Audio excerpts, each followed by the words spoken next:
everyone, welcome back to another episode with me, Living Free Ashley. Today we are making waffles.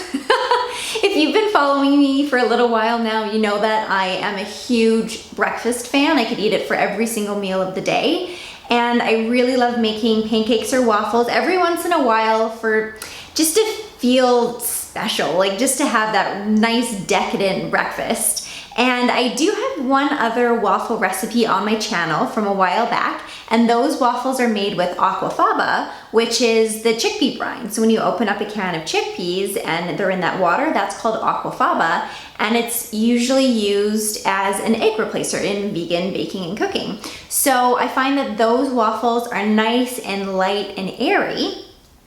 And the waffle recipe that I'm using today has become my go-to one because it's easy to throw together, and I find that they're a little bit more heavy and dense.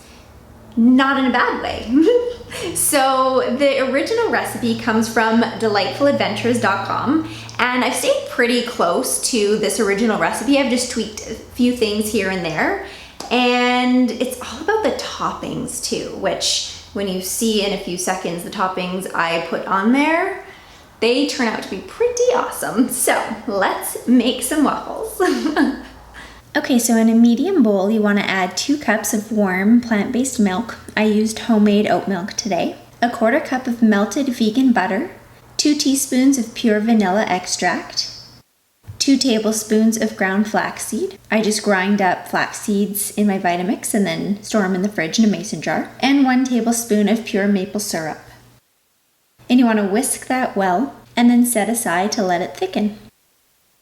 In a small bowl or right in a large measuring cup, you want to add 2 cups of gluten-free flour blend, 1 tablespoon of baking powder, 1/2 teaspoon of baking soda, 1 teaspoon of ground cinnamon, and a pinch of sea salt, and you just want to mix that all together. And now you want to add your dry ingredients to your wet ingredients, and you want to mix it really well until you can't see any dry ingredients anymore.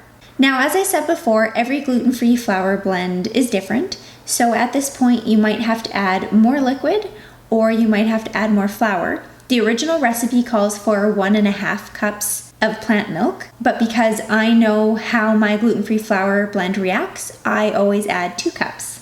Now's the time to turn on your waffle maker while your waffle batter thickens a bit.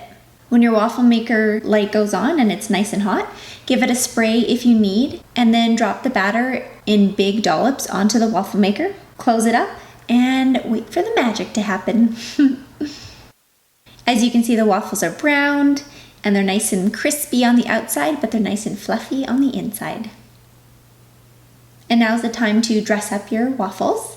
So I added vegan butter, warmed up mixed berries, hemp hearts for a little protein, and of course, good old maple syrup. Voila! Breakfast is served. So good. For all those people out there that say they don't like breakfast or they're not a breakfast fan, I don't get it. Because who wouldn't want to eat that, right? They freeze really well, just so you know. I would recommend taking them out of the freezer and giving them a defrost before you pop them in the toaster, which gives them a nice crisp again. So I really like making a large batch and then putting them in the freezer, and then you can just pull them out whenever you need. What do you put on your waffles? I would love to know. Please comment down below and let me know. Thank you again for watching another episode with me, Living Free Ashley. Don't forget to subscribe, and please give this video a thumbs up, and cheers to living free.